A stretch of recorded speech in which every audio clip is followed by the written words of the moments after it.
Africaines, Africains, soyez salués. Amis européens, asiatiques, vous, nos amis américains de l'Afrique des libertés, où que vous soyez dans le monde, bienvenue à cette traversée panoramique de l'actualité du monde du point de vue de l'Afrique des libertés. Je choisis d'aborder ce soir 4 sujets d'actualité. Le premier, la décision qui vient de tomber aujourd'hui, 17 mars 2025, de la République du Niger de se retirer de l'Organisation internationale de la francophonie. Quelle est la portée de cette décision? Quelles sont les circonstances qui l'occasionnent? Et quelles sont les conséquences qu'il faut en tirer? Le deuxième sujet que nous aborderons, eh bien, dans cette émission, une fois de plus, c'est la signification profonde de la tactique et de la stratégie diplomatique tchadienne, consistant à accorder une audience qui fait couler beaucoup d'encre et de salive à la chef du principal parti politique de la République française, Madame Marine Le Pen. Certaines Africaines et certains Africains n'ont pas encore compris la portée de cette tactique et de cette stratégie diplomatique. Nous y reviendrons, car l'enseignement citoyen est notre mission. Le troisième sujet que nous aborderons dans cette émission, c'est l'amoncellement dans mon pays natal, le Cameroun, des preuves qu'il n'y aura pas, et il n'y aura pas, une fois de plus, une véritable élection présidentielle au Cameroun, parce que toutes les conditions de la tricherie, de la fraude, de la barbarie, de la violence et du mensonge typique du régime Biya sont réunies. Au point qu'on en est à une situation où le régime Biya lui-même ne défend plus l'élection, mais une frange de la population politique camerounaise se spécialise dans la défense d'une élection dont tout le monde sait pourtant qu'en réalité, depuis pratiquement la fin des années 50, elle n'a jamais eu lieu. Nous allons nous intéresser à l'amoncellement des preuves qu'il n'y aura pas, et il n'y aura pas une fois de plus, élection présidentielle au Cameroun. Quoi qu'on vous dise, il n'y aura pas, et il n'y a pas eu, depuis le temps de la colonie française, quelque chose qui mérite d'être appelé élection.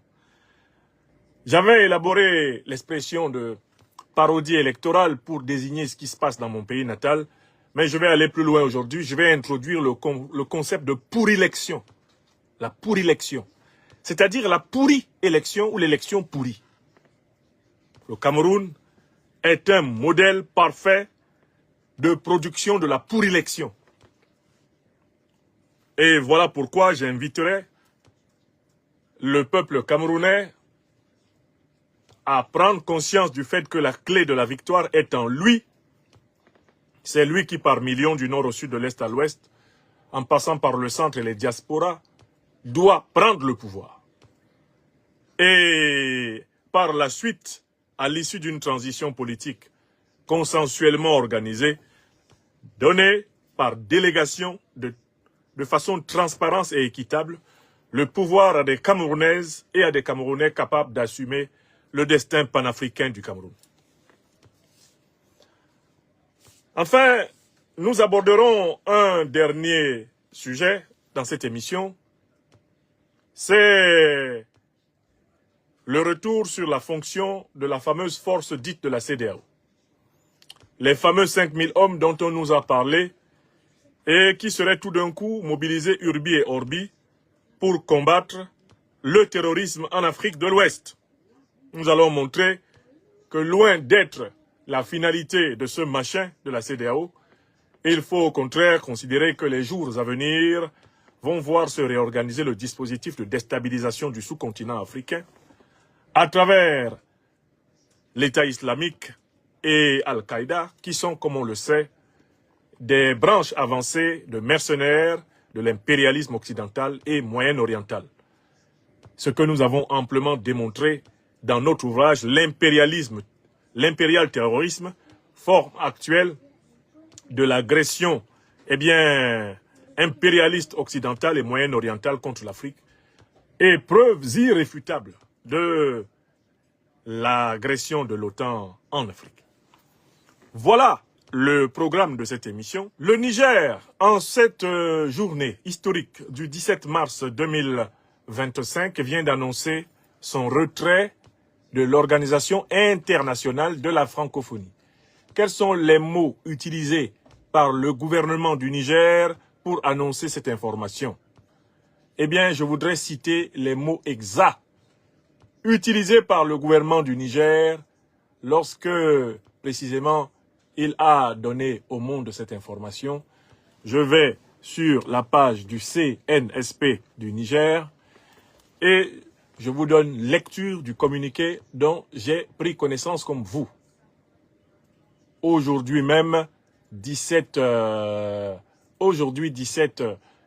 mars 2025. Le communiqué est signé de la République du Niger, ministère des Affaires étrangères et de la coopération et des Nigériens à l'extérieur, le secrétariat général.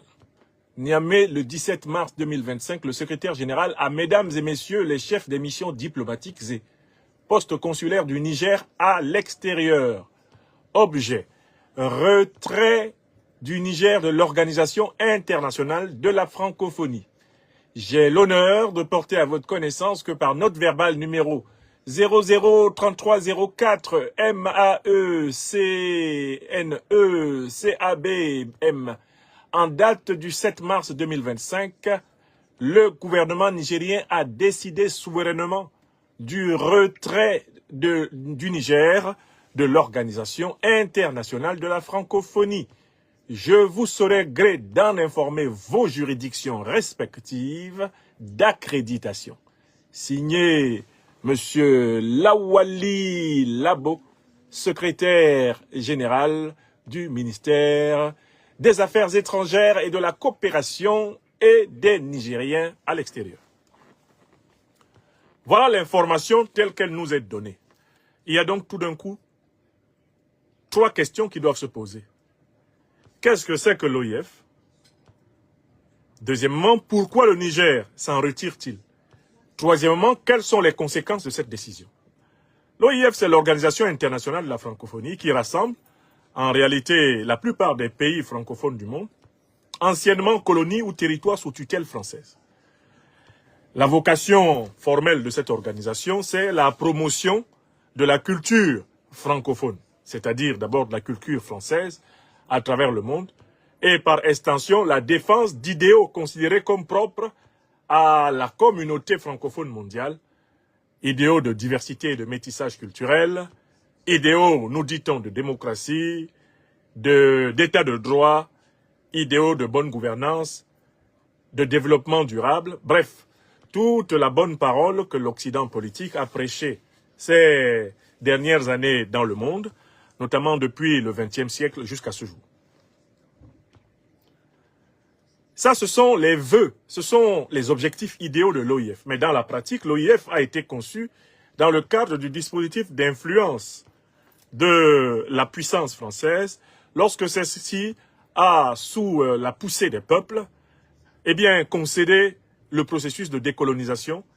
Et quand elle l'a détourné de sa vocation souverainiste authentique, indépendantiste authentique, pour essayer d'en faire une décolonisation, eh bien, truquée, une décolonisation manquée, une décolonisation déviée, une décolonisation sous forme de recolonisation. La puissance coloniale française, devenant néocoloniale après les indépendances formelles, a mis en place un système qu'on appelle, grosso modo, le système de la France-Afrique. Occupation militaire, par conséquent, contrôle physique des régimes africains, issus des anciennes puissances, des anciens pays coloniaux et des anciens pays sous tutelle coloniale de la France. Domination économique, et notamment à travers l'outil monétaire du franc CFA, monnaie française utilisée pour maintenir les richesses africaines au plus bas prix et ainsi garantir la mainmise prioritaire de la France sur les richesses stratégiques d'une quinzaine de pays africains. Troisième élément important de l'influence française, l'imposition par des guerres, l'imposition par les coups d'État, l'imposition par des rébellions, l'imposition par l'intimidation et le harcèlement diplomatique de dirigeants indésirés par leur propre peuple, mais imposés depuis l'Élysée par messieurs de Gaulle et Foccart, à travers leurs nombreux hommes de main de ce qu'on appelle pendant longtemps le SDES et par la suite la DGSE. Quatrième élément important de la domination france-africaine, merveilleusement étudié par quelqu'un comme François-Xavier Verschave dans son grand livre « La France-Afrique, le plus long scandale de la République française », il y a donc la domination culturelle, le contrôle de la langue, le contrôle de la circulation des idées, le contrôle des prix littéraires, des prix scientifiques, le contrôle, pour ainsi dire, de la circulation des concepts afin de s'assurer que les Africains accepteront de patauger dans l'évolutionnisme colonial, que les Africains accepteront de se soumettre ad vitam aeternam au statut de subalterne dans une hiérarchie du monde où, dès le Conseil de sécurité des Nations Unies, ils sont tous assujettis à la plume de l'ancienne puissance coloniale, devenue puissance néocoloniale la France, avec son statut de penholder détenant ce qu'elle appelle pendant très longtemps son précaré, sa chasse gardée, africaine, ce qu'on appelle aujourd'hui le dispositif socle de la France en Afrique. Alors on a veillé, depuis les pseudo-indépendances des années 60, à imposer à la tête des pays d'Afrique d'expression officielle française, on a veillé à imposer autant que possible des élites corrompues, des élites opposées à l'indépendance, opposées au mouvement souverainiste, opposées au mouvement panafricaniste, opposées à la révolution africaine. Et pour cela, il fallait surveiller les idées. Cette surveillance des idées se faisait à travers, au minimum, 3 boucles. La première boucle, c'est la boucle médiatique. La vérité médiatique était estampillée à partir de Paris, par RFI, par France 24, par Jeune Afrique, par Le Monde, par l'AFP. Et c'est à partir de la place de Paris qu'était redistribué ce que médiatiquement on avait le droit de dire vers l'Afrique. Le plus court chemin entre les capitales africaines passait nécessairement par Paris, cela pendant plusieurs décennies, en termes d'information. Des journalistes faisant la une de l'actualité nationale en Afrique, d'expression francophone, attendant que l'AFP publie les dépêches pour se servir et publier les dépêches au cœur de l'Afrique francophone. Le deuxième moyen d'influence intellectuelle, c'est donc l'Académie française et par extension toutes les organisations d'accompagnement, de surveillance et de promotion de la langue française. Il faut se souvenir que pendant la période coloniale et pendant la période néocoloniale, les Africains ont souffert de la répression linguistique. Ma génération, j'ai bientôt 53 ans, était encore fouettée à l'école pour avoir parlé ce qu'on appelait abusivement le patois, c'est-à-dire la langue de mes ancêtres.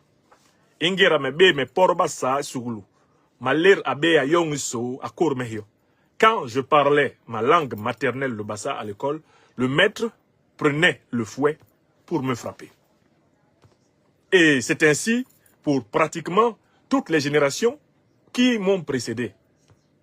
Autant sous la période coloniale française que sous la période coloniale allemande, que sous la période coloniale britannique, la langue nationale était réprimée dans l'espace colonial, dans l'espace néocolonial. Par conséquent, imposer le français aux Africains avait pour ambition d'imposer le référentiel moral, éthique, spirituel, imposer le référentiel de la métropole aux nouvelles républiques formellement du bout des lèvres décrétées indépendantes. On en profitait pour surveiller, bien sûr, la circulation des idées, c'est-à-dire pour distribuer les prix, qui c'est qui méritait le Goncourt qui ne le méritait pas, qui c'est qui méritait tel grand prix d'Afrique qui ne le méritait pas, qui c'est qui méritait le Renaudot, qui c'est qui ne le méritait pas, qui c'est qui méritait le Féminin, qui c'est qui ne le méritait pas, qui c'est qui méritait d'être promu à l'Académie française, qui c'est qui ne le méritait pas, qui c'est qui méritait la Légion d'honneur, qui c'est qui ne la méritait pas, etc., etc. On a organisé tout un système de gratification et de non-gratification ayant pour but de surveiller le mental des Africains à partir des médailles parisiennes. C'est en fait l'extension du thème du vieux nègre et de la médaille, traité magnifiquement dans le roman de Ferdinand Oyono, qu'on a répandu dans le monde de la culture. Un contrôle de la culture dans les pays d'expression française à partir du système des prix. Mais on est allé plus loin, on a mis en place un contrôle diplomatique de la culture.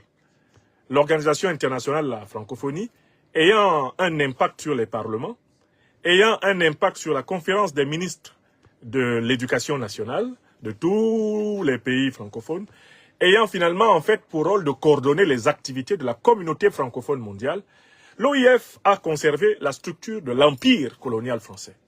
Mais c'était la forme culturelle de l'empire. Voilà la complexité de cette organisation.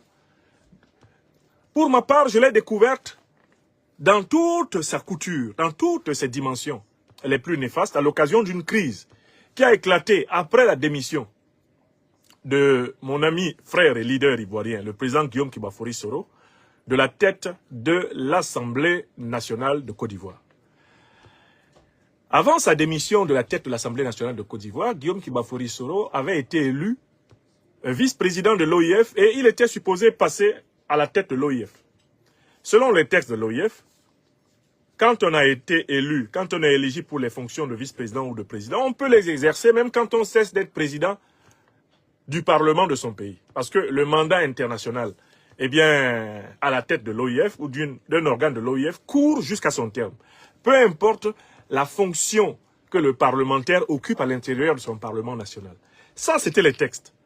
Mais lorsque le président Guillaume Soro s'est opposé à la confiscation ad vitam aeternam du pouvoir de Ouattara Draman, le satrape reptilien venu de Sendou pour troubler la paix des Ivoiriens, et ayant renié notre belle terre burkinabé de Sendou pour tenter de troubler toute l'Afrique avant d'être bientôt dégagé, tout d'un coup, les amis d'Alassane Draman Ouattara, chef mafieux, qui a été, il l'a dit lui-même, porté ipso facto, illico presto à la tête de la Côte d'Ivoire avec le soutien du colonialisme, du néocolonialisme français, ses amis français, à l'intérieur de l'OIF, ont décidé de piétiner le règlement et de ne pas respecter les droits que le règlement de l'OIF reconnaissait au député Guillaume Kibafori Soro. De le déchoir de ses droits dans l'OIF pour faire plaisir au satrape Ouattara. On a alors eu l'occasion de voir que l'OIF, en réalité, et ce n'était pas le premier scandale, était une prolongation de la barbouzerie france-africaine. Mais il y a eu pire. Alors que le Rwanda s'est retiré de l'Organisation internationale de la francophonie et a choisi la langue anglaise avec le Kinyarwanda, tout naturellement, comme étant ses langues officielles, contre toute forme de démocratie, de représentativité du Rwanda à l'intérieur de l'organisation, eh bien, la puissance française a imposé une Rwandaise à la tête du secrétariat général de l'OIF. Incroyable. Comment pouvait-on imposer à la tête de l'OIF une ressortissante d'un pays qui avait déposé sur le bord de la route la langue française pour adopter l'anglais en lieu et place et par ailleurs pour se focaliser sur sa langue nationale, le Kinyarwanda. Comment était-ce possible? Uniquement parce qu'on voulait faire plaisir à Kagame, en tant que Kagame est le bras armé de l'Occident pour piller le Congo. Donc voilà quelques faits qui très rapidement me permirent de comprendre que l'OIF souffrait de la même maladie que toutes les organisations de la France-Afrique. C'était une organisation travaillée par l'absence de démocratie, travaillée par des discriminations. C'était une organisation en réalité qui souffrait de toutes les maladies du système néocolonial français. D'où nous pouvons répondre à la question, mais pourquoi le Niger s'en va-t-il?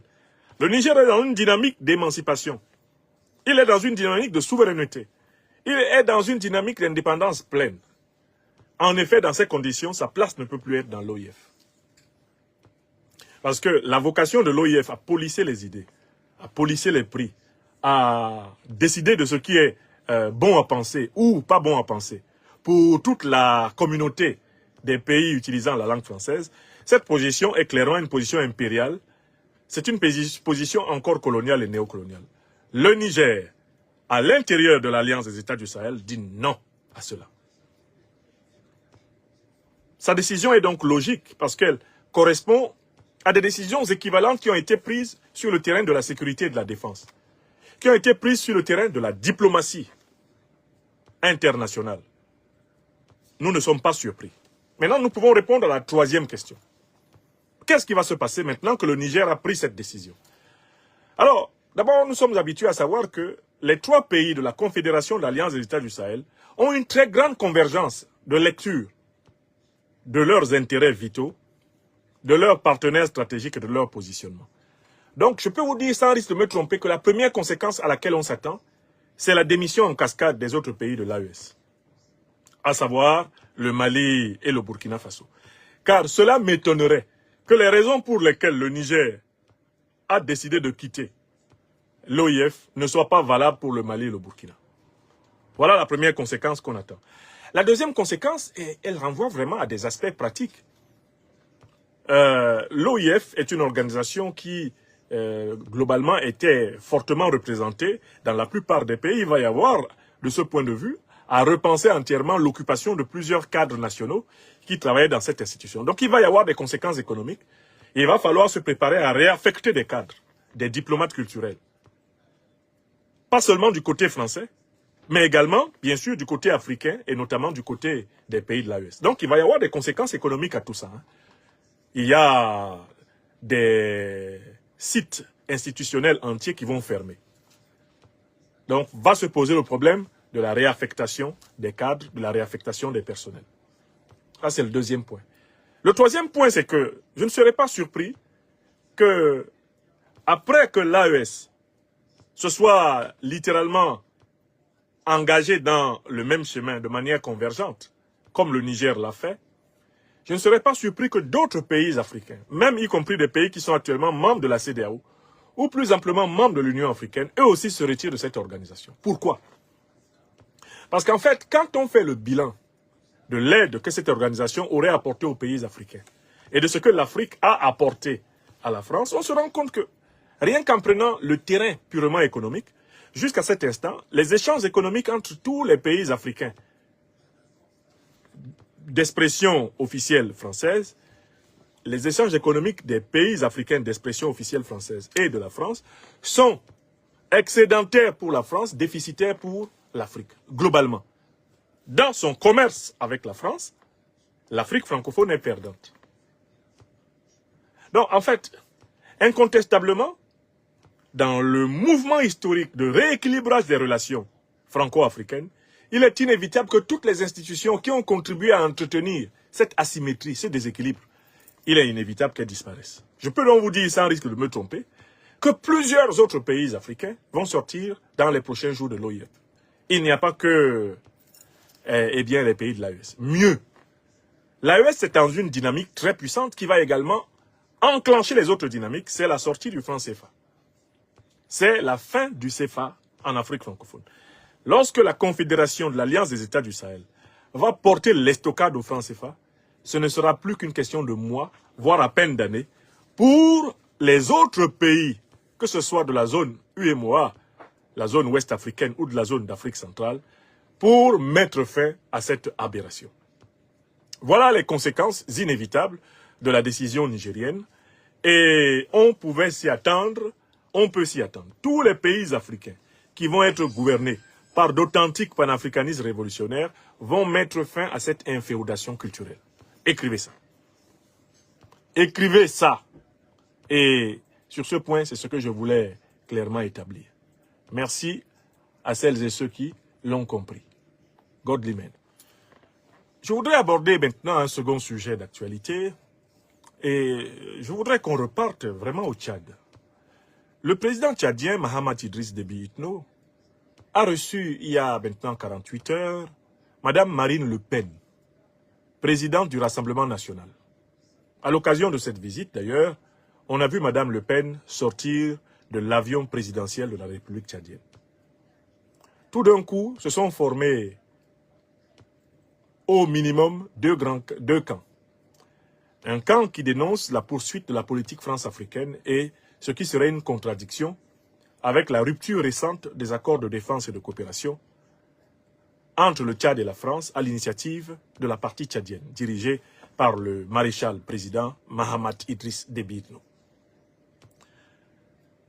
Ceux donc qui crient à la trahison de cet élan panafricaniste, et puis d'autres qui, au contraire, appellent à la raison et à examiner la situation concrète, non seulement du Tchad contemporain, mais de la France. Je suis intervenu pour demander à l'opinion d'être attentive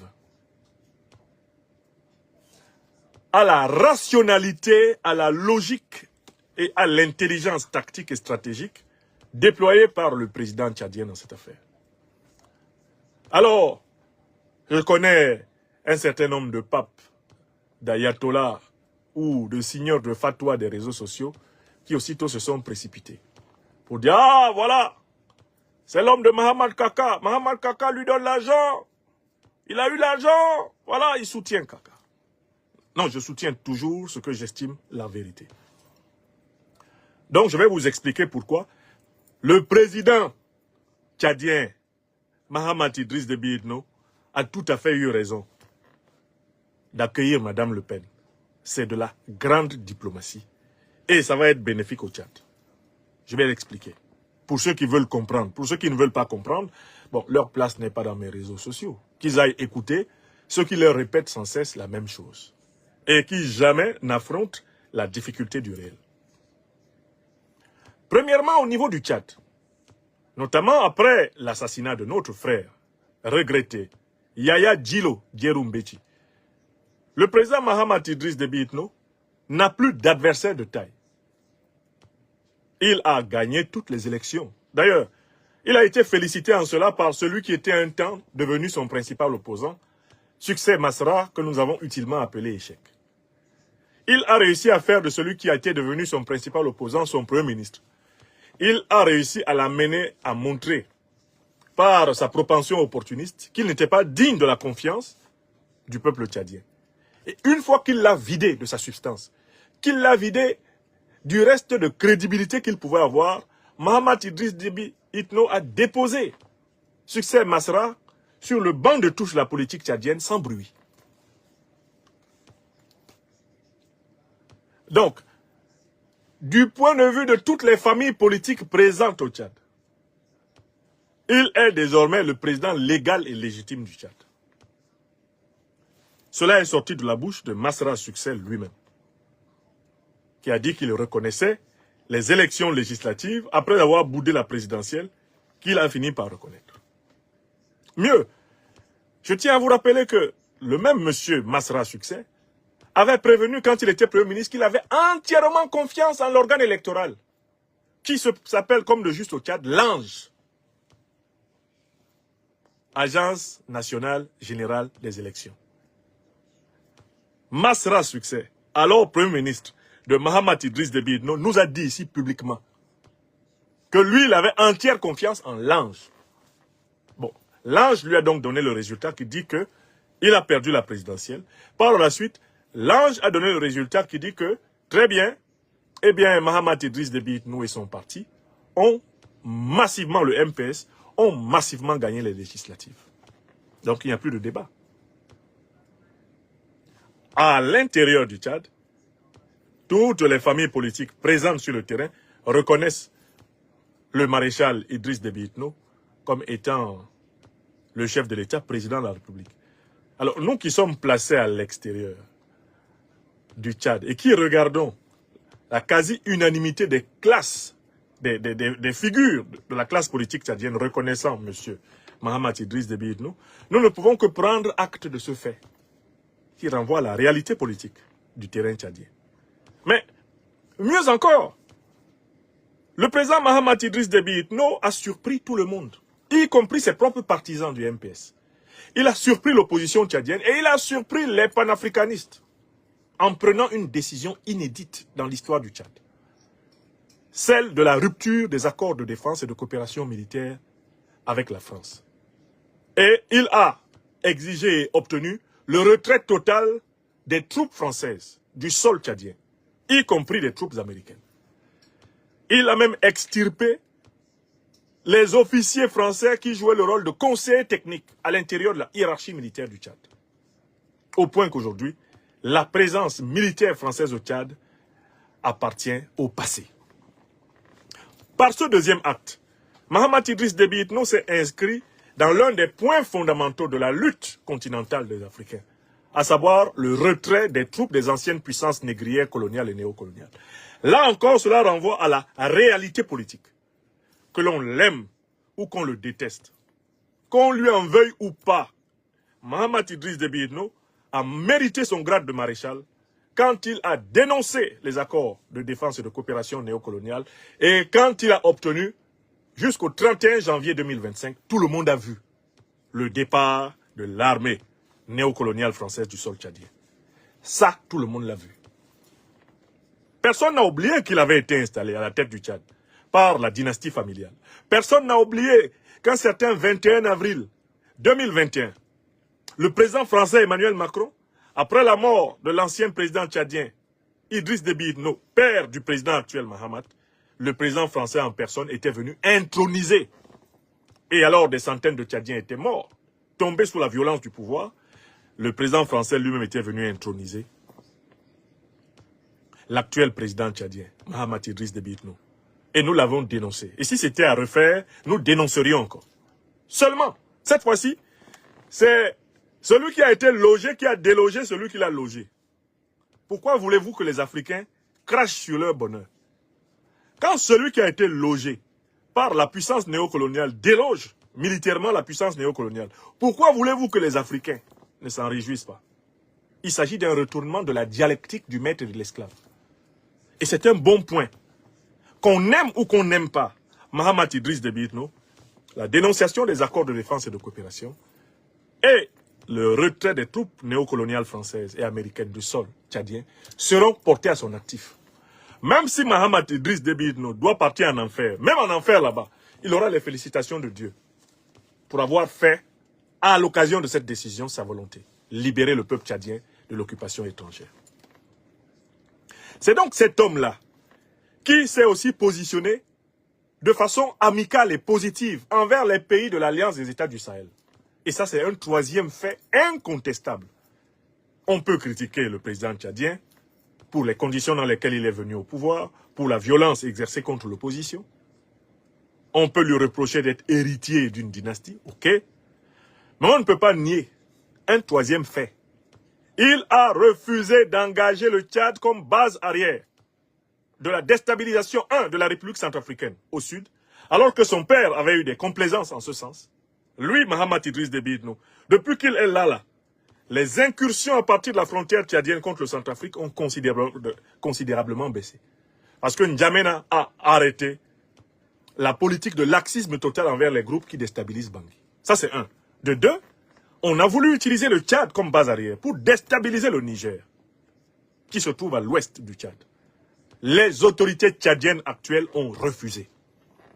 Elles ont activement refusé de servir de base arrière à la déstabilisation de l'AES à partir de l'Est nigérien.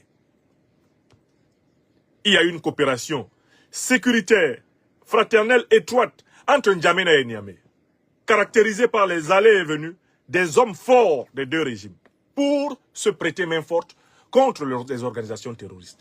D'ailleurs, c'est la raison pour laquelle le Tchad, pour être puni de n'avoir pas servi efficacement de base arrière contre l'AES, a été livré aux hordes de terroristes surarmés par leurs parrains otaniens et plusieurs fois l'armée tchadienne a payé de très lourds tributs. C'était des punitions.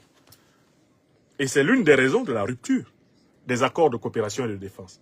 Parce que les actes barbares posés par les mercenaires otaniens contre l'armée tchadienne étaient des punitions contre Mahamat Idriss Déby Itno pour avoir refusé de servir de marchepied pour que le Niger soit fragilisé à partir de sa frontière Est.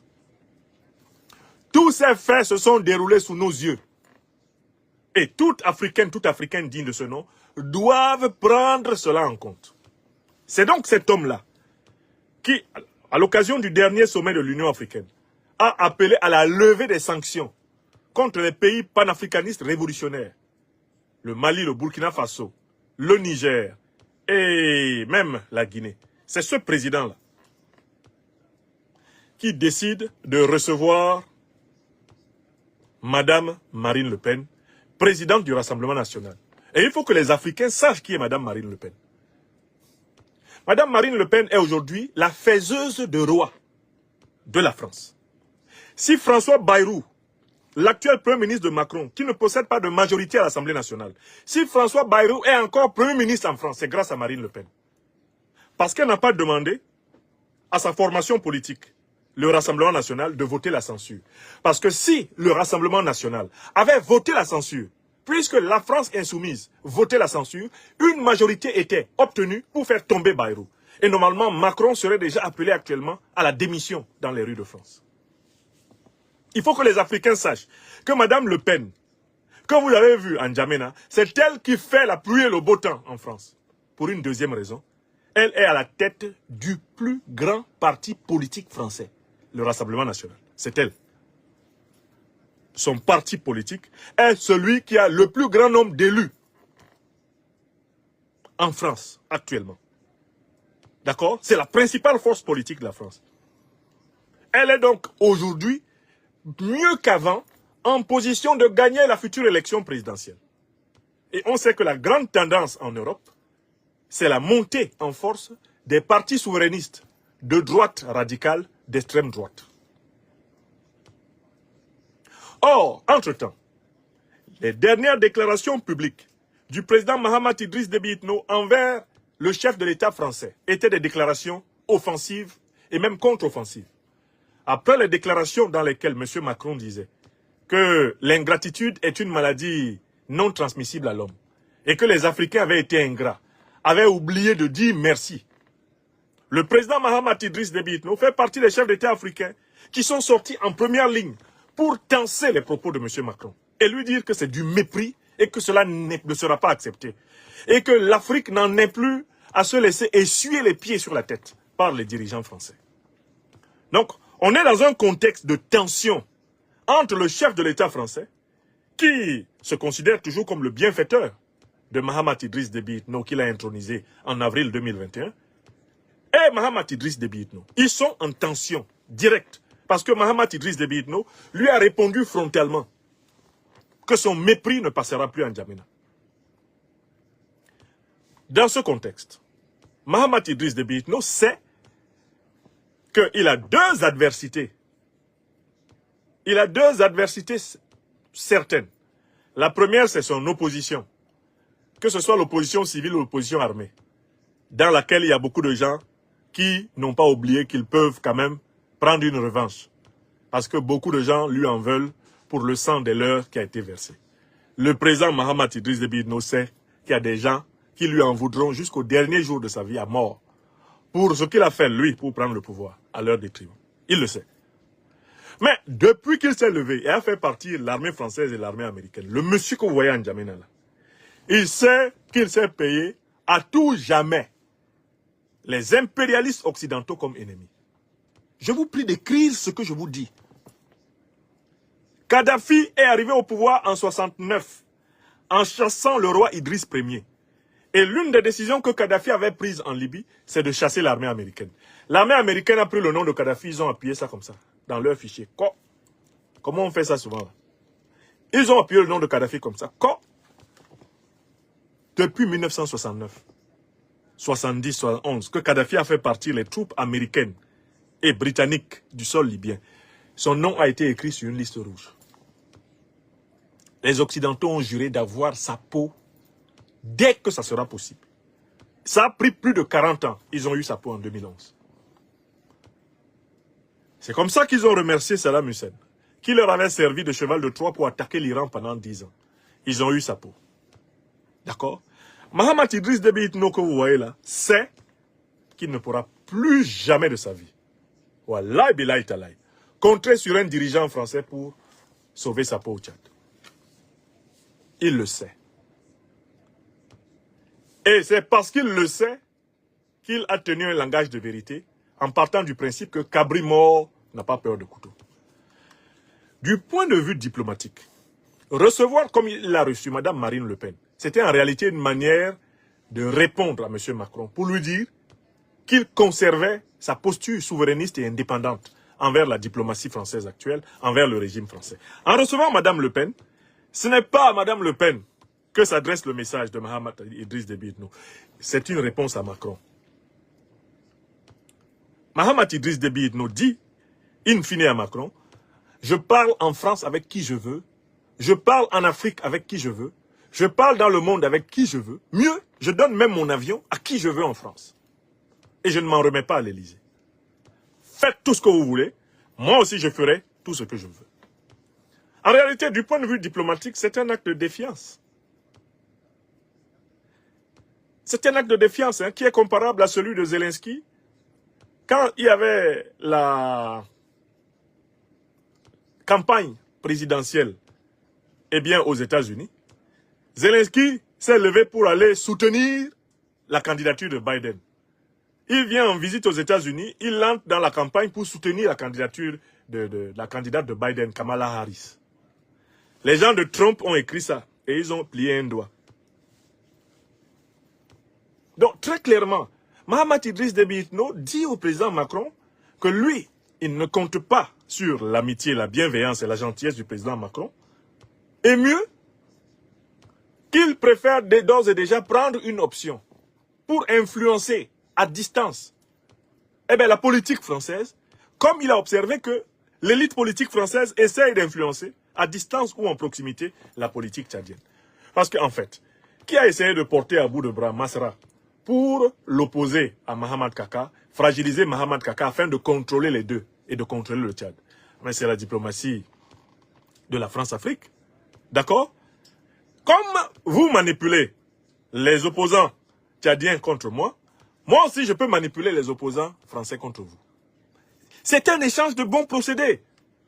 1, 2, 3, vous êtes caché derrière Masra pour le flatter et lui dire qu'il peut. Mais 1, 2, 3, moi, ouvertement, j'accueille Madame Le Pen comme un chef de l'État. Pour vous dire que le petit jeu auquel vous jouez là, moi je peux jouer à ça à un niveau supérieur. Voilà le contexte de ce qui s'est passé. Il s'agit d'un camouflet diplomatique à la France de Macron. Alors quand les Africains que nous sommes, les panafricanistes en particulier, nous avons à regarder une situation diplomatique, nous avons le devoir de faire preuve de patience et d'aider notre peuple à lire en profondeur ce qui se passe. Non pas à applaudir, mais à lire en profondeur ce qui se passe. Moi, c'est parce que je me suis appliqué à une lecture en profondeur que j'ai compris que la réception de Le Pen était un camouflet à Macron. Qui plus est, je suis allé lire les commentaires de la galaxie macronienne après la réception de Marine Le Pen. Mais le message est passé ici 5 sur 5. Ils disent que c'est un pied de nez de Mahamat Idriss Déby Itno à leur patron. Les macroniens sont furax. Ils sont rouges de colère. Ils jurent leur grand Dieu que Mahamat Idriss Déby Itno va leur payer ça. Alors, il y a des gens qui se précipitent pour dire « Oh, vous vous trompez. De toutes les façons, extrême droite, droite, gauche, etc. En Afrique, ils ont les mêmes intérêts. » C'est faux. C'est faux. De Gaulle n'avait pas les mêmes intérêts que Pétain. C'est pour ça que Pétain a fait lancer un mandat d'arrêt avec condamnation à mort assortie contre De Gaulle. De Gaulle a fui. C'est faux. Il n'y a pas unanimité entre tous les membres de la classe politique française. Il n'y a pas d'unanimité ici en France. Et le conflit politique est en train de couver en France. Et vous pouvez être surpris à tout moment par ce qui va se passer en France. Il n'y a aucune unanimité ici. Le chef d'état-major de l'armée française, le général de Villiers, pourquoi est-ce qu'il avait démissionné? S'il y avait unanimité dans la classe, l'élite politique française, pourquoi le chef d'état-major a démissionné? Quand il a demandé que les moyens de l'armée française soient renforcés, que le président Macron l'a envoyé paître en disant « Le commandant ici, c'est moi », le monsieur a rendu sa démission. Aujourd'hui, on est en train de chercher les moyens pour renforcer l'armée française. C'est ce que demandait le général de Villiers il y a 5 ans. Il a été viré pour cela. Donc, il faut aussi que les Africains sortent de l'illusion qu'ici en France, tout le monde est d'accord avec tout le monde. Qu'ils sortent aussi de l'illusion que toute personne qui est française est colonialiste, néocolonialiste, impérialiste. C'est faux. C'est l'ignorance de l'histoire, l'ignorance des sacrifices, des combats, l'ignorance des fraternités de lutte qui lient les mouvements, les hommes, à plusieurs époques et dans des circonstances précises qui peuvent vous amener à faire ces généralisations faciles. Donc, l'épisode de la réception de Mme Marine Le Pen au Tchad n'est pas la continuation de la France-Afrique. C'est un pied de nez de Mahamat Idriss Déby Itno à la France-Afrique. C'est une manière de dire, bon, vous vous mêlez de mes affaires, non? Vous aimez vous mêler de mes affaires, mais je vais me mêler des vôtres. Et je vais le faire ostentatoirement. Je ne vais pas me cacher comme ça pour souffler des éléments de langage à Masra. Non. Moi, j'appelle Marine Le Pen publiquement et je la fais venir dans mon village, à Amdjaras. C'est elle qui vient dans mon village. Vous vous rendez compte? Désormais, les dirigeants français ont besoin de l'avion présidentiel tchadien pour voyager. Mais ça, c'est du point de vue du métalangage, c'est une véritable inversion du rapport de force. C'est l'inversion du rapport de force diplomatique qu'on est en train de voir. Une candidate à l'élection présidentielle française qui désormais a besoin de l'avion du président tchadien. Si la France était dans ce consensus auquel vous pensez, si la France était dans cette bonne entente, si Mme Le Pen, qui est faiseuse de roi à Paris, était en odeur de sainteté à l'Élysée, en tant que principale opposante de France, ce serait élégant de la part de la République française de lui affréter un petit avion. Elle est dans la situation de chef de l'opposition, pratiquement. Et de principal partenaire du pouvoir. Normalement, la République devrait même lui donner un avion. Mais on est en train de la poursuivre ici. Elle a un procès qui lui pend au nez. Qui pourrait l'éliminer de l'élection présidentielle. Oui, Madame Le Pen que vous voyez là. Et donc, quand Mahamat Idriss Déby Itno prend l'avion présidentiel tchadien et la met dedans, c'est une leçon qu'il donne aux autres. Désormais, nous allons faire et défaire qui nous voulons, nous aussi, puisque c'est ce que vous faites avec nous. Vous vous ingérez, nous nous ingérons. Vous voulez influencer notre vie politique, nous allons influencer la vôtre. C'est ça le message. Et les Africains devraient faire l'effort de s'élever à ce niveau. Je ne suis pas en train de dire que le président Mahamat Idriss Déby Itno serait devenu tout d'un coup un super panafricaniste révolutionnaire. Non, pas du tout.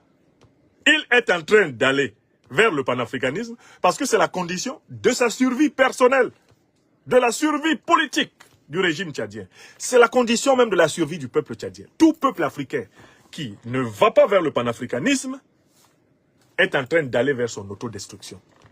La voie, le chemin de la révolution panafricaine, c'est notre salut commun. Bâtir des républiques qui nous mettent à l'abri du mépris et de la domination. Bâtir des républiques dans lesquelles, finalement, il y ait de la place pour chacun et pour tous. Parce que Dieu, la nature, nous ont donné le meilleur d'eux-mêmes. Nous n'avons pas le droit de nous morfondre sur notre sort.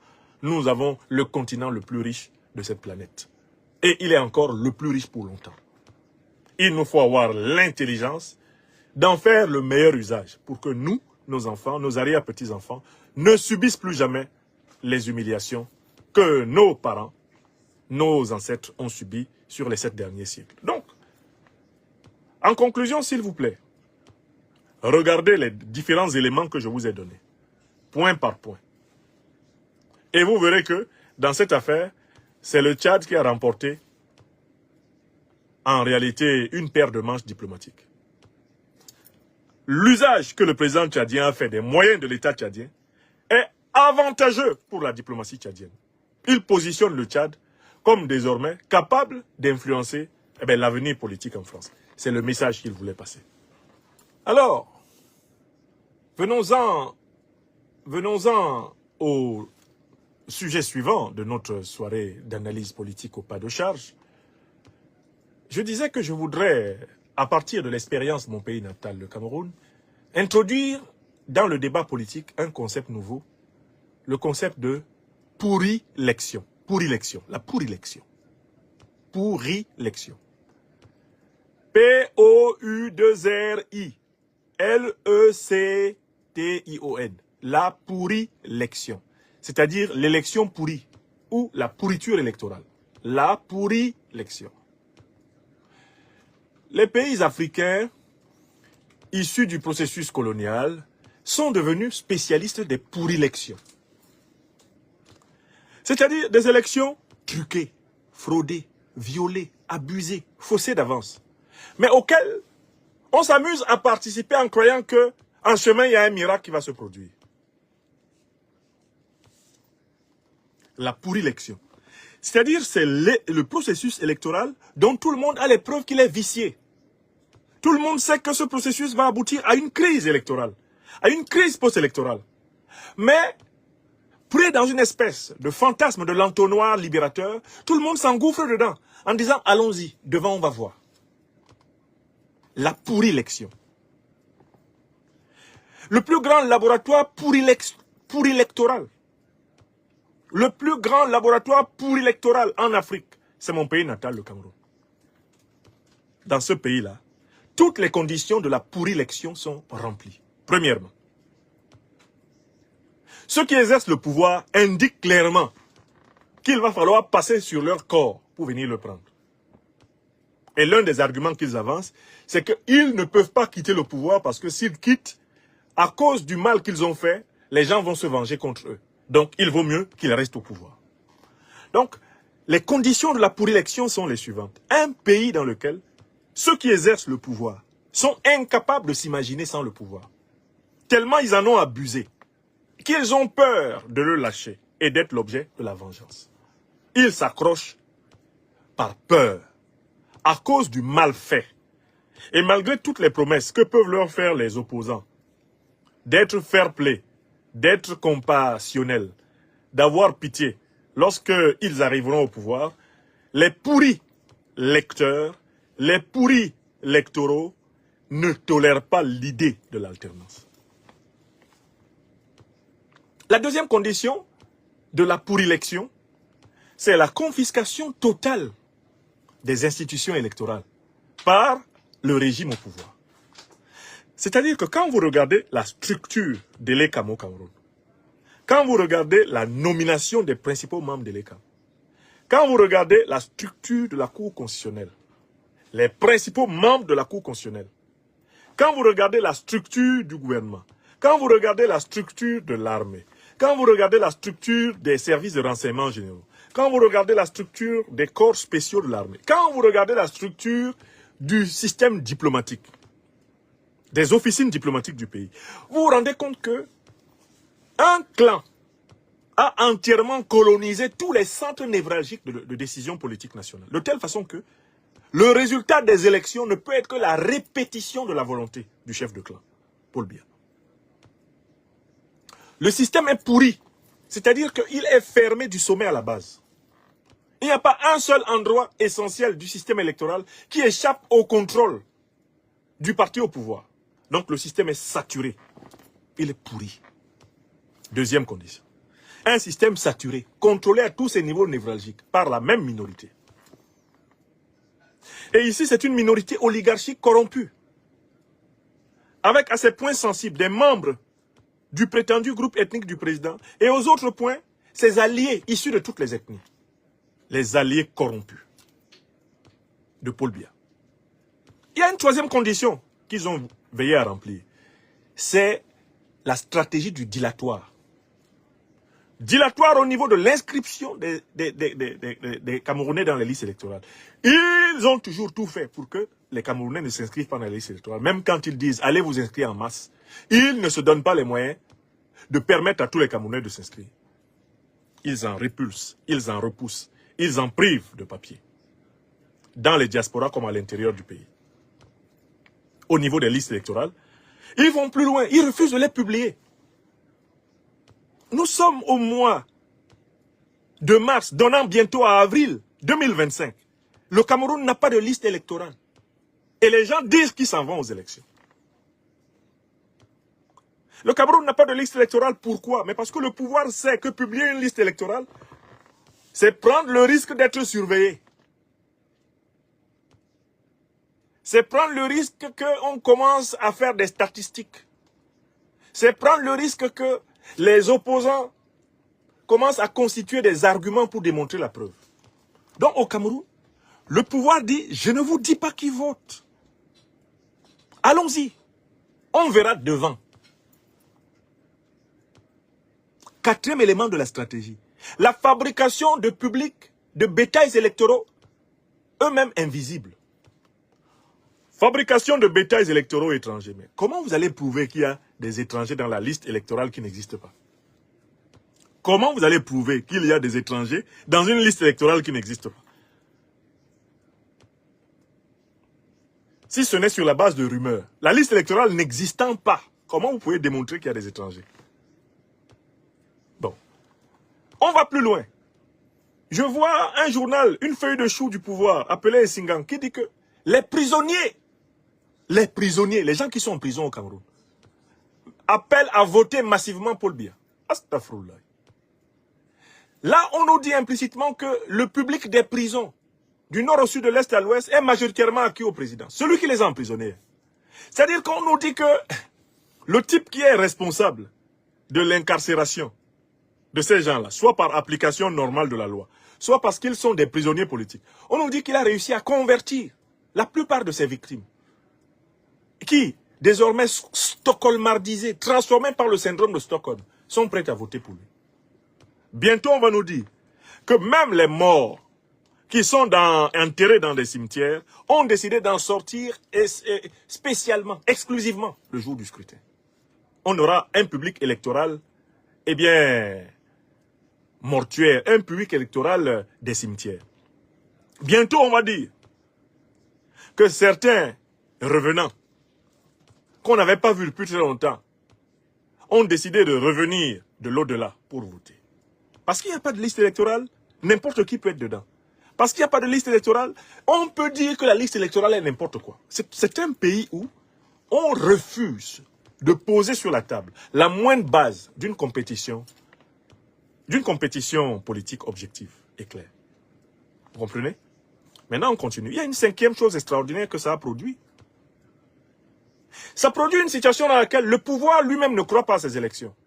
Mais c'est une partie de l'opposition qui se met à y croire.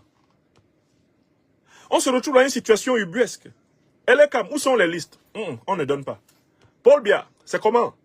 On apprend que désormais les prisonniers vont voter pour toi, mais ils vont voter comment? On n'a même pas les listes. Je ne réponds pas. Ah, on apprend que maintenant vous êtes en train d'inscrire les étrangers, mais on n'a pas les listes. Comment vous avez inscrit les étrangers alors qu'on n'a pas de liste? On ne répond pas.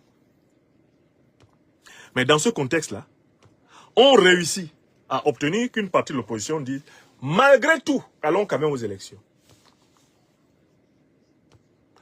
Au Cameroun, on a donc envie de dire, alors que toutes les conditions de la pourrilection, l'élection pourrie, sont remplies, mais pourquoi diantre tiendrait-on à aller aux élections dans des conditions anti-électorales? Cela nous permet de nous reporter à des périodes précédentes où la pourrilection était réunie et où plusieurs leaders de l'opposition, dont certains de ceux qui appellent à l'élection maintenant, avaient demandé le boycott. On leur pose la question. Quand vous boycottez les élections au Cameroun, parce que les conditions n'étaient pas remplies, laquelle des conditions a été remplie pour que maintenant vous ne boycottiez pas? En fait, à l'époque où il y a eu boycott de certaines élections, comme par exemple les législatives, on peut même dire que c'était mieux parce que les listes électorales existaient. Quelque chose comme une liste électorale avait été pondue. Là, on est dans celle qu'on appelle la mer des élections. Il n'y a pas de liste électorale. On est dans la mer des élections. On ne sait pas qui a mis les étrangers dans la liste. Qui est en train de mettre les prisonniers? Dans quelle liste? On ne sait pas. Mais dans ces conditions, bon, on dit allons-y. La grande question est la suivante. Vous savez que l'élection est pourrie. Vous savez que l'élection, là, elle est fraudée, truquée, violentée, d'avance. Ça, vous le savez. Dans ces conditions, à quoi sert-il de continuer à aller vers une élection fraudée, truquée, violée d'avance, alors que vous le savez? Si ce n'est parce que vous savez très bien que ce n'est pas l'élection qui va changer le pays, mais la révolution. C'est pour cela que moi, Nyamsiwa Cameroun, j'ai dit que les élections d'Elekam ne sont pas la voie du changement au Cameroun. La voie du changement au Cameroun, c'est la mobilisation populaire massive du peuple camerounais pour exiger une transition permettant d'organiser plus tard de véritables élections. C'est ce que j'ai dit. Cette révolution doit être le fait de toutes les forces vives de la nation. Celles qui sont dans l'État comme celles qui sont en dehors de l'État. Elles doivent incessamment se mobiliser pour mettre fin au régime de Paul Biya. Instaurer une transition dans laquelle les forces vives de la nation vont s'asseoir et préparer de manière consensuelle la nouvelle république du 21e siècle camerounais. Ceux qui disent comment on va le faire, je leur demande de regarder les pays où cela a été possible. Le Mali, le Burkina Faso et le Niger sont des modèles. On va le faire si on s'inspire de ces modèles pour avancer. On va le faire si on prend conscience du fait que le régime Biya n'est pas capable de vaincre le peuple camerounais, que le peuple camerounais est le plus fort. On va le faire si on réussit à convaincre toujours davantage les Camerounaises et les Camerounais que ce n'est pas dans l'intérêt d'un individu, l'intérêt d'un homme, l'intérêt d'une personne qu'il faut se mobiliser, mais dans notre intérêt à tous, bien compris, celui de la construction d'une république qui soit bénéfique et favorable à toutes les filles et à tous les fils du Cameroun. Un tel changement suppose que les patriotes républicains panafricains de toutes les forces vives de la nation camerounaise agissent à l'unisson pour libérer le pays. Cette révolution citoyenne et populaire n'interpelle pas seulement l'armée, la gendarmerie, la police, elle interpelle toutes les catégories populaires. Car c'est un éveil de toutes les catégories populaires, seul qui peut forcer l'appareil d'État moribond à reculer et à renoncer à sa manière inimitable de s'asseoir. Partout ailleurs, c'est la formidable mobilisation de cet élan populaire qui a forcé l'ancien régime à reculer et à laisser naître le nouveau. Ça n'a jamais été un don. Mais tout cela ne peut pas advenir dans un peuple qui n'a pas maturé la conscience de la situation. Un peuple qui croit encore à la pourrilection ne peut pas se libérer. Il faut perdre la croyance en la pourrilection pour s'engager dans la révolution. Tant qu'on est encore dans la croyance en la pourrilection, on ne peut pas se libérer. Croire en la pourrilection, c'est espérer un miracle, là où l'expérience nous a appris que les pourrilections conduisent à la déréliction. Les pourrilections conduisent à la répétition de notre misère, de notre faiblesse, de notre poisse, de notre stagnation. Cela étant dit, ceux qui croient en la pourrilection ont décidé en réalité d'aller à la révolution après la pourrilection. Alors que ceux qui ne croient pas en la pourrilection appellent à la révolution dès maintenant. Entre quelqu'un qui appelle à la révolution après la pourrilection et quelqu'un qui appelle à la révolution dès maintenant, qui c'est qui est au fond du sujet? Qui c'est qui est dans le sujet? C'est celui qui est dans la révolution dès maintenant. Qui sait que la révolution va nous libérer? Le risque avec la pourrilection, c'est que quand on sort des pourrilections, on a tendance à défendre le résultat de son candidat, le résultat de son leader. Au Cameroun, les partisans de tel candidat vont dire « c'est mon candidat qui a gagné ». Les partisans de tel autre vont dire « c'est mon candidat qui a gagné ». Et c'est ce que veut le pouvoir organisateur de la pourrilection. L'éclatement populaire. L'éclatement populaire entre les micro-candidatures et les revendications de victoire. Un tel va dire, non, c'est moi qui ai gagné. Quelle preuve vous avez que c'est vous? Ah non, c'est plutôt tel. Non, c'est plutôt tel. Et maintenant, il va falloir se mobiliser. Pourquoi? Chacun pour son candidat. Les effectifs de la révolution populaire seraient divisés par le nombre de candidats revendiquant la pourrilection. Nous qui voyons plus loin, nous appelons à ne pas attendre cette division du bloc populaire national. Au contraire, à mobiliser avant. Car la pourrilection n'est pas la vraie élection. Nous devons nous passer des pourrilections en Afrique. Ça ne sert à rien d'aller à une pourrilection.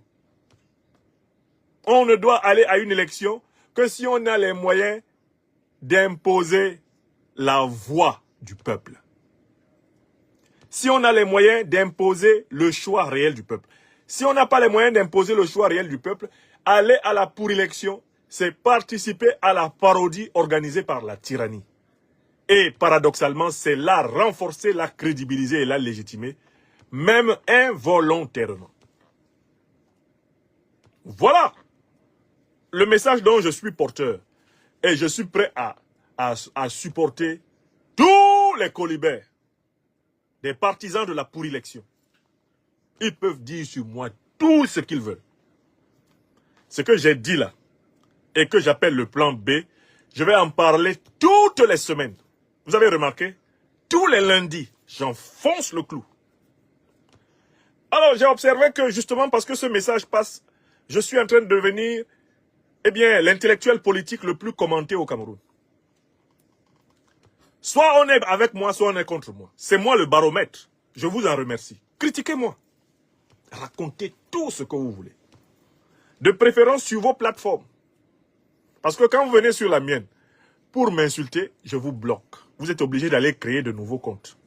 Et vous n'êtes pas si nombreux que ça. Vous venez sur la mienne, je vous bloque. Et je dis bien que je note les propos de ceux qui ont des responsabilités politiques. Ces propos seront renvoyés point par point à leurs responsables politiques. Tous ceux qui ont des responsabilités politiques là, et qui tiennent des propos désobligeants. Mon service de communication fait la liste. Et à un moment donné, le tarif va être redonné à vos responsables politiques respectifs.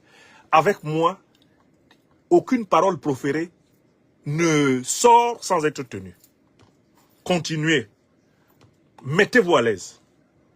Mais pour ceux d'entre vous qui êtes intelligentes, allons dans le débat de fond. Dites-nous comment une pourrilection ne va pas conduire le pays à une division plus forte qu'aujourd'hui. Puisque les différents candidats à la pourrilection, chacun va revendiquer un morceau de la pourrilection. Le candidat Biya ou le candidat de Biya va dire « j'ai gagné ». Le candidat du MRC va dire « j'ai gagné ». Le candidat du PCRN va dire « j'ai gagné ». Le candidat de l'UPC va dire « c'est moi qui ai gagné ». Peut-être même un outsider va s'élever. Non, on a mal compté, c'est moi. Comment on va organiser la mobilisation de ce peuple? Après l'avoir laissé se diviser entre les chapelles. Au lieu d'appeler ce peuple, de suspendre pour le moment la logique de chapelle et de résoudre préalablement la question de la souveraineté. Tant que nous ne sommes pas peuple souverain, nous ne pouvons pas clairement et librement choisir un président. Nous ne pouvons pas clairement et librement choisir des députés, des sénateurs, tant que nous ne sommes pas un peuple souverain. Nous devons donc d'abord récupérer notre souveraineté. Notre souveraineté ne nous sera pas donnée par un homme. Elle nous sera donnée par nous-mêmes en tant que peuple.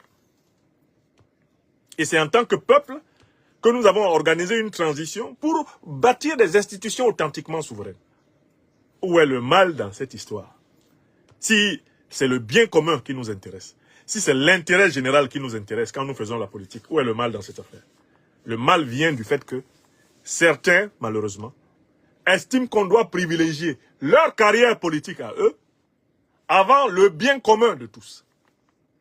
Dans la situation actuelle, il n'y a pas d'élection au Cameroun. Il y a pourrilection. Si on jette les Camerounais dans la pourrilection, ils vont s'y diviser. Au sortir de la pourrilection, ils seront divisés. C'est l'expérience que nous avons vécue en 92. C'est l'expérience que nous avons vécue en 2018. Et il ne faut pas que nous nous exposions à revivre cette expérience en 2025. Nous devons donc inverser la machine de combat. Nous devons aller comme peuple revendiquer notre souveraineté. C'est avec cette souveraineté que nous bâtirons les institutions d'émancipation du pays. La fameuse question, on fait comment? Réponse, on fait comme le Mali, le Burkina Faso et le Niger. Pion! On a des pays africains qui l'ont fait. Pourquoi nous, Camerounais, on ne peut pas? Je vois des gens qui passent leur temps. Ah, on est le continent, on est le... Si on était le continent. Mais voilà. Le continent doit donc être le laboratoire d'application de tout ce qui réussit dans le continent. Méritons donc le soi-disant nom de continent qu'on revendique. Approprions-nous ce qui marche dans le continent.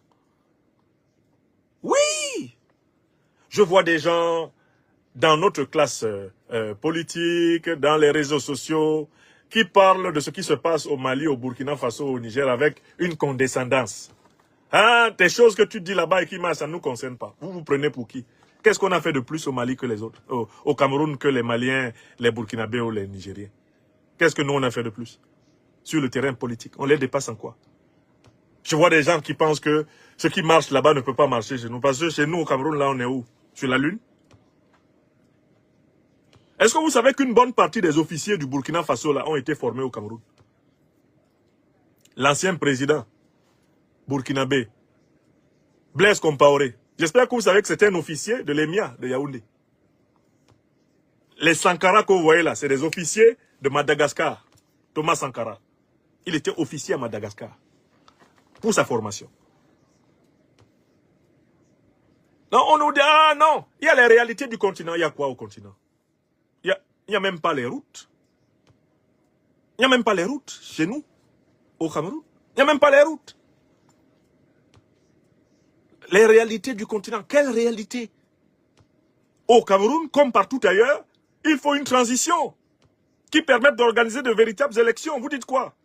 Oh, les choses qui marchent en Afrique de l'Ouest, ça ne marche pas chez nous. Qu'est-ce qui marche chez nous alors? Les hôpitaux? Les universités? Les écoles? Qu'est-ce qui marche alors? L'armée? Qu'est-ce qui marche? Les élections? Qu'est-ce qui marche chez nous, au Cameroun? Il faut que les Camerounais et les Camerounais arrêtent de se tromper, de se mentir. Nous n'avons rien de supérieur aux autres Africains. Nous sommes les Africains comme les autres. Descendez de votre piédestal, tous, sans exception. Soyez humbles, vous avez, nous, Camerounais, nous avons beaucoup à apprendre des autres. Et il n'y a pas que les autres qui ont à apprendre de nous. D'ailleurs, nous, en tant que collectivité nationale, on va leur apprendre quoi? Qu'on a gagné 5 fois le championnat mondial de la corruption. Les États. On va leur apprendre quoi? Quand on a un président qui est là depuis 42 ans, on n'a pas été capable de le bouger. On va apprendre quoi aux autres? Vous parlez de quoi? On va leur apprendre quoi exactement? Est-ce que nous avons le système culturel le mieux organisé? La meilleure promotion musicale? Est-ce que nous avons le système de recherche scientifique ou de recherche technologique le plus avancé pour qu'on se mette à fatiguer les autres? Le continent. Nous devons faire preuve d'humilité. Que ce soit l'élite politique camerounaise, la population, les citoyens, il faut apprendre des autres Africains, humblement. Dans la langue douala, vous connaissez la chanson qui dit « Muna nyongo abukite oa bambelemo kunda ». Muna nyongo abukite oa bambelemo kunda iyo bambelemo kunda iyo. Muna nyongo abukite oa bambelemo kunda iyo bambelemo kunda iyo. Si ton frère te dépasse, porte sa chaise. Nos militaires camerounais, ils doivent regarder leurs frères maliens qui les dépassent et porter leur chaise. Écrivez ça. Nous, qui faisons de la politique en tant que des civils au Cameroun, on doit regarder nos frères maliens, nigériens, burkinabés qui sont en train d'avancer pendant que nous on piétine dans un messianisme de stagnation. Ayons l'humilité d'apprendre d'eux. Oui! Il n'y a qu'à regarder. Mais quels sont les hommes politiques les plus loués dans les médias camerounais? Ne sont-ce pas les 3 étoiles polaires de la révolution ouest-africaine? Quand on ouvre Afrique Média, pam! Quel est le nom qu'on entend?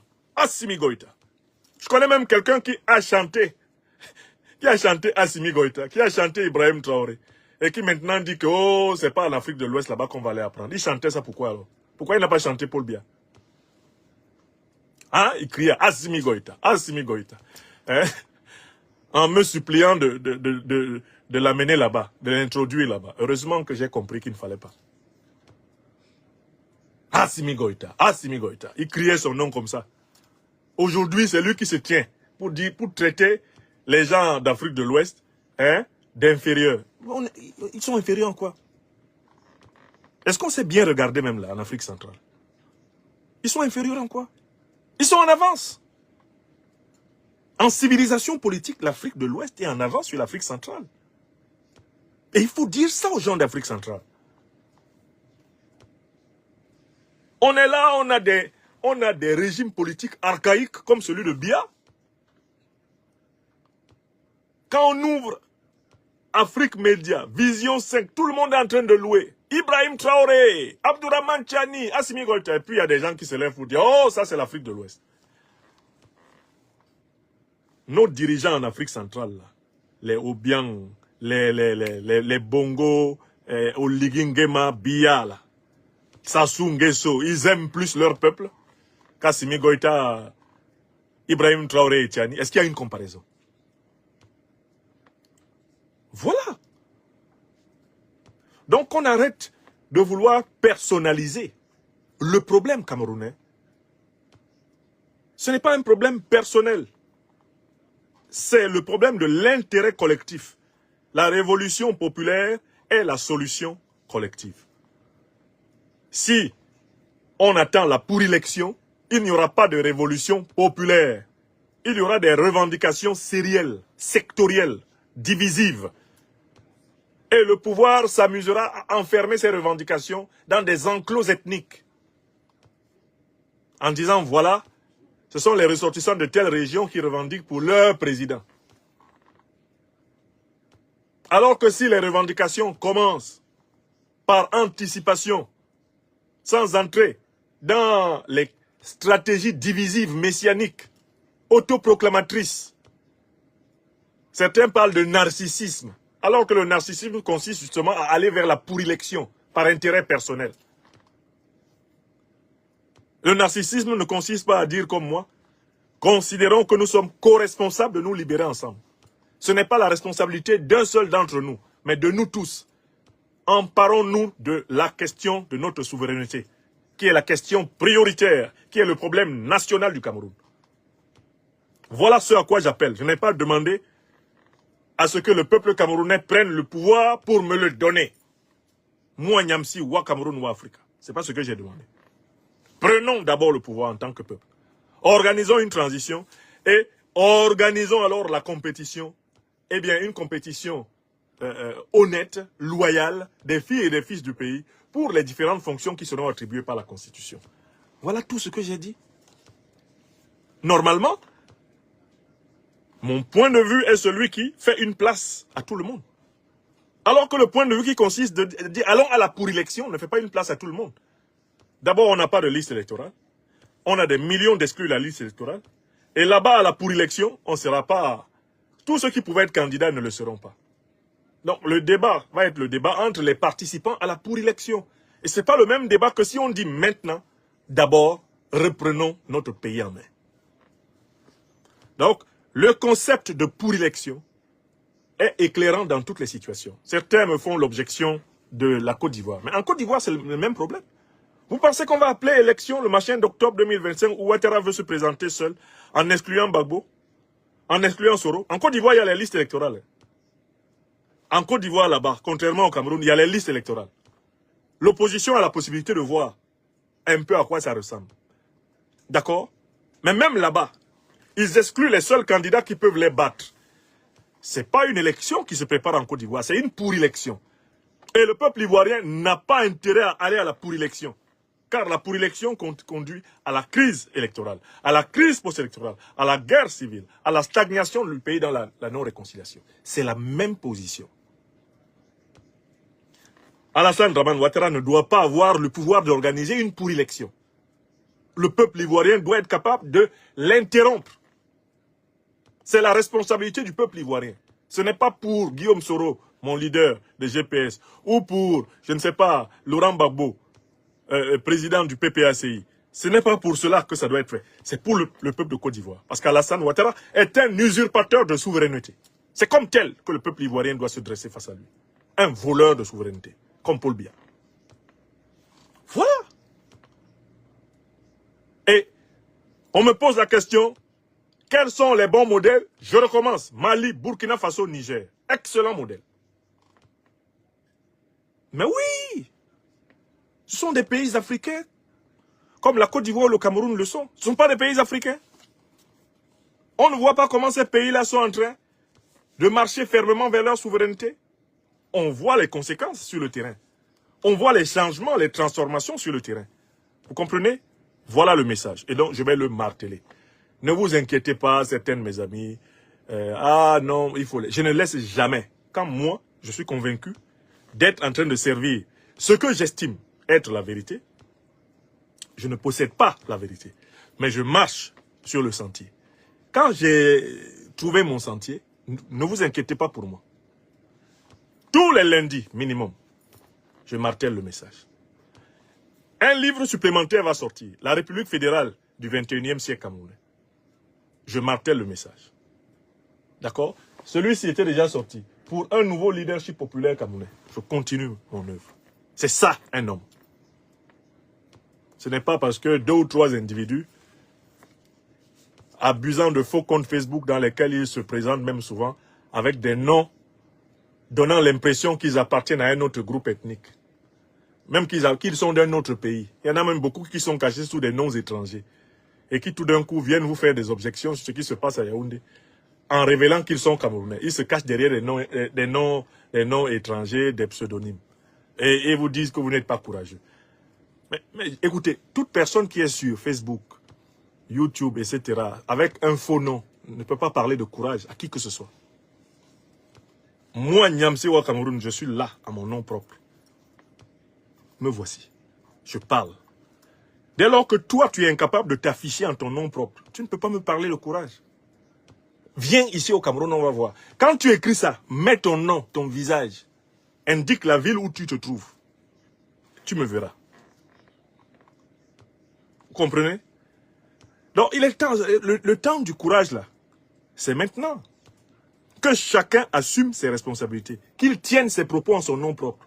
Ne vous cachez pas derrière les pseudos. Si vous voulez parler, parlez comme moi. Assumez ce que vous dites. Prenez le risque que ce que vous dites soit enregistré comme une VAR en votre nom. Mais si vous venez sous pseudo, déjà vous avouez que vous ne valez rien sur le terrain du combat politique. Parce que vous êtes incapable de vous assumer. Vous ne pouvez pas vous assumer. Or, on a besoin de gens qui s'assument. De femmes et d'hommes qui s'assument. On n'a pas besoin de lâches, de poltrons sous pseudo. On a besoin de gens qui prennent fait et cause pour le pays. C'est maintenant. Arrêtez de raser les murs. Parlons du Cameroun, parlons de l'Afrique. Et donc, j'y reviendrai chaque fois que nécessaire. Donc, en dernière date, j'ai appris que les prisonniers auraient appelé à voter pour Paul Biya. Paul Biya vient de créer encore une liste électorale imaginaire, les prisonniers. Maintenant, c'est les prisonniers qui appellent à voter pour lui. Malgré tous les signaux qui s'amoncellent, qu'il n'y a pas élection, les gens continuent à parler de la pour-élection. Allons quand même. On va où? On va où? Vous savez qu'il n'y a rien. Il n'y a rien. Il n'y a pas élection en octobre 2025 au Cameroun. C'est de la foutaise. Vous avez compris? C'est de la foutaise. Il n'y a pas élection. Voilà pourquoi il faut hâter la révolution. Donc voilà les nouvelles que je voulais partager avec vous ce soir.